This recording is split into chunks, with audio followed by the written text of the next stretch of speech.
হিন্দু ধর্মে তুলসী গাছকে একটি অত্যন্ত পবিত্র গাছ বলে মনে করা হয় এবং আমাদের প্রতিটি হিন্দুর বাড়িতে কিন্তু একটি করে হলেও তুলসী গাছ থাকবেই থাকবে।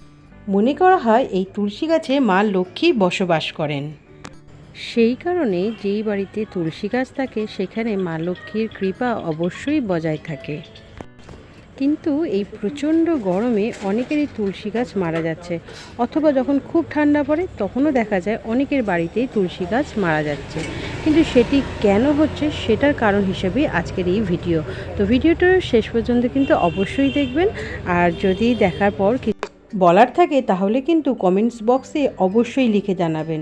তো নমস্কার বন্ধুরা, আমি চৈতালি আর আপনাদের সকলকে আমার চ্যানেলে স্বাগতম। তুলসী গাছ এটা যে শুধু ধার্মিক গাছ তা নয়, এটি একটি আয়ুর্বেদ শাস্ত্রেও অত্যন্ত গুরুত্বপূর্ণ গাছ। আয়ুর্বেদ শাস্ত্রে এর বিবিধ গুণাগুণের কথা বলা হয়েছে।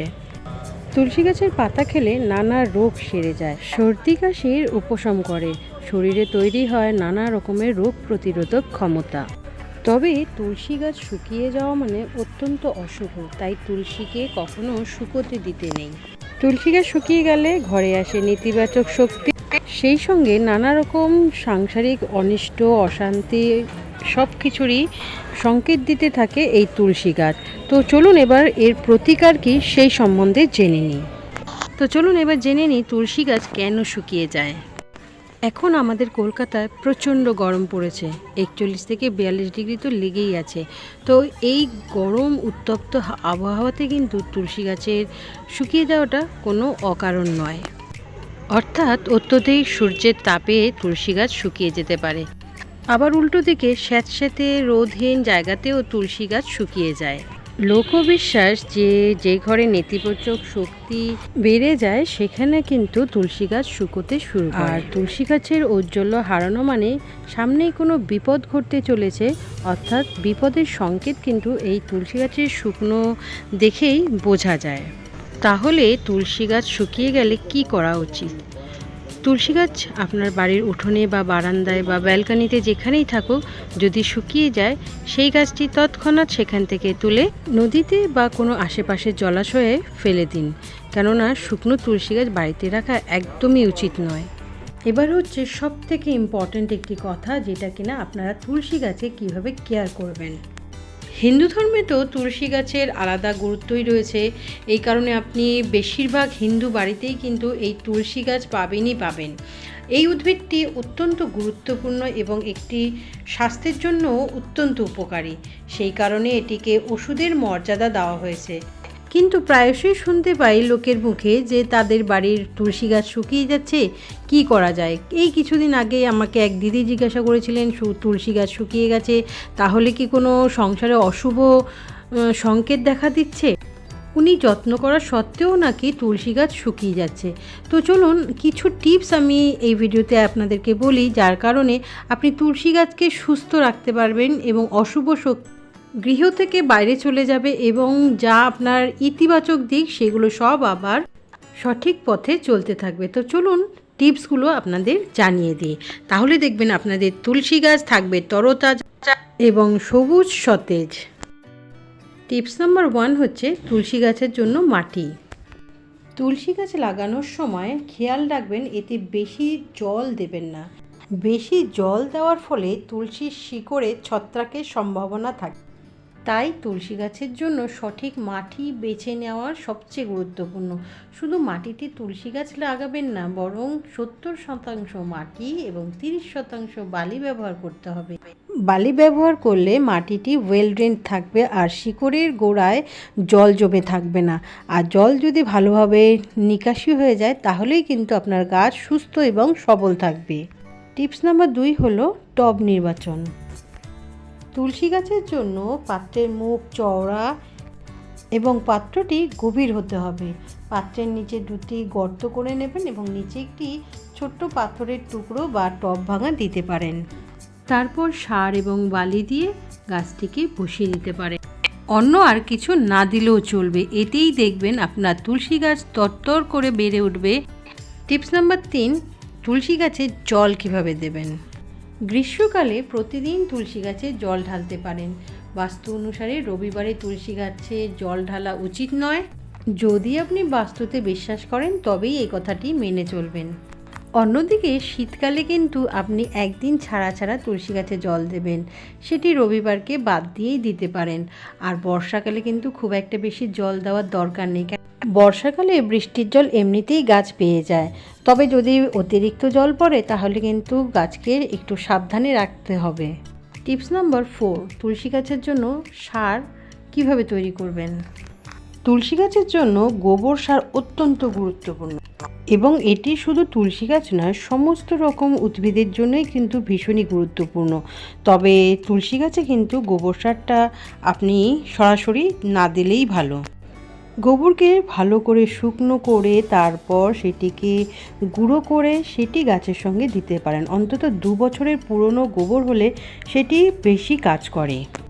গোবর সার যদি আপনি আপনার কাছে দেন তাহলে দেখবেন প্রতি মরশুমে তুলসী গাছ সবুজ থাকবে এবং গাছও হবে অনেক ঝোপালো। আর যদি বন্ধুরা আপনাদের কাছে গোবর সার না থাকে তাহলে কিন্তু ভার্মি কম্পোস্ট দিয়েও এই একই গুণাগুণ পেতে পারেন। এবার জানবো আমরা টিপস নাম্বার 5, তুলসী গাছে যদি বীজ চলে আসে তাহলে কি করবেন। প্রথমেই বলি, তুলসী গাছের বীজকে মঞ্জরি বলা হয়। স্ক্রিনে আপনারা দেখতেই পাচ্ছেন যে আমার তুলসী গাছে কত মঞ্জরি এসেছে। আমি কিন্তু এই তুলসী গাছের মঞ্জরিকে আমার ভবিষ্যতের যে তুলসী গাছ তার জন্য রেডি রেখেছি, কেননা আমার যে টবে তুলসী গাছ রয়েছে সেটিকে আমি নতুন করে তৈরি করতে চাই, কেননা এই গাছটির বয়সও অনেক হয়ে গেছে। তো গাছ যখন পুরনো হয়ে যাবে তার জন্য কিন্তু আপনারাও এইভাবে মঞ্জরি করে তার থেকে বীজ নিতে পারেন এবং সেই বীজ থেকেই নতুন চারা গাছ তৈরি করতে পারেন। এছাড়াও তুলসী গাছের এই বীজ চায়ের সঙ্গে মিশিয়ে খেলে কিন্তু শারীরিক অনেক ব্যাধি কিন্তু দূর হয়ে যায়।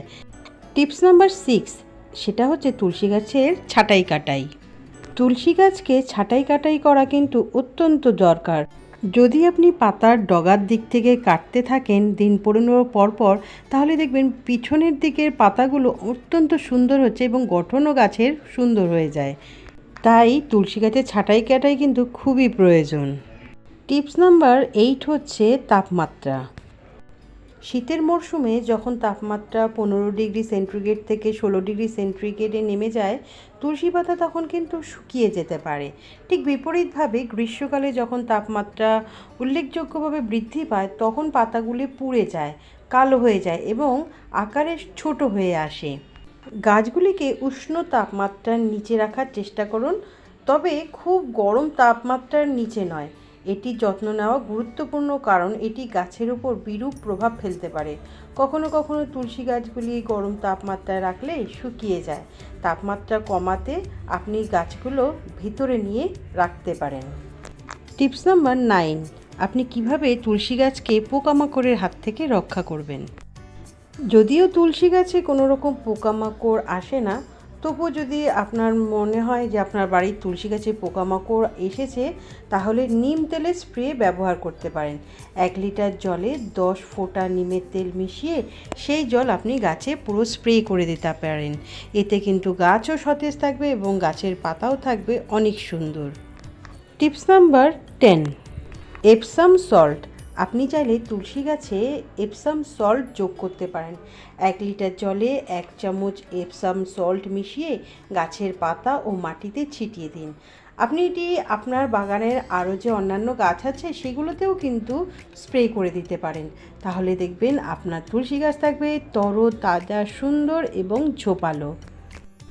তো বন্ধুরা, আপনাদের তুলসী গাছকে এইভাবে আপনারা যত্ন করুন এবং টিপসগুলোকে মেনে চলুন, তাহলে দেখবেন আপনাদের তুলসী গাছ নিয়ে আর কোনো সমস্যা থাকবে না। এছাড়াও যদি এগুলো ছাড়া অন্য কোনো প্রশ্ন থাকে আপনাদের মনে তুলসী গাছ নিয়ে, তাহলে কিন্তু আমাকে অবশ্যই কমেন্টস করে জানাতে পারেন। আর আমার গাছে তুলসী গাছের পাতাগুলো এবং গাছগুলো দেখে কিন্তু আপনাদের কেমন লাগছে সেটাও বলবেন। ভীষণই হেলদি এবং আমি এইভাবেই কিন্তু যত্ন করে থাকি আমার তুলসী গাছের। তাহলে আজকের মতো ভিডিওটি এখানেই শেষ করলাম। যদি ভালো লেগে থাকে তাহলে কিন্তু প্লিজ একটা লাইক করবেন, কমেন্ট করবেন আর বন্ধুদের সাথে শেয়ারও করে দেবেন। আর যারা প্রথমবার আমার চ্যানেলে আসছেন তাদেরকে বলি আমার চ্যানেলটাকে প্লিজ প্লিজ প্লিজ সাবস্ক্রাইব করে নেবেন এবং সাবস্ক্রাইব বাটনের নিচে যে বেল আইকনটা আছে ওটাকেও প্রেস করে দেবেন, কেননা ওটা প্রেস করে দিলে সামনে যে ভিডিওগুলো আসবে সেগুলো সবার আগে আপনি দেখতে পারবেন। আর যারা ধৈর্য ধরে আমার এই ভিডিওটা শেষ পর্যন্ত দেখলেন তাদেরকে আমার তরফ থেকে অসংখ্য অসংখ্য ধন্যবাদ। আবার আসবো নতুন কোনো ভিডিও নিয়ে, নতুন কোনো টপিকের সাথে। ততক্ষণের জন্য চললাম, tata, bye bye. Happy happy হয়ে গার্ডেনিং করুন, নতুন গাছ লাগান, ছোট্ট হোক তাতে কোনো ক্ষতি নেই, কিন্তু গাছ অবশ্যই লাগান। এতে পরিবেশের ভারসাম্য তো রক্ষা হবেই, তাছাড়া মনও ভীষণ ভালো থাকবে।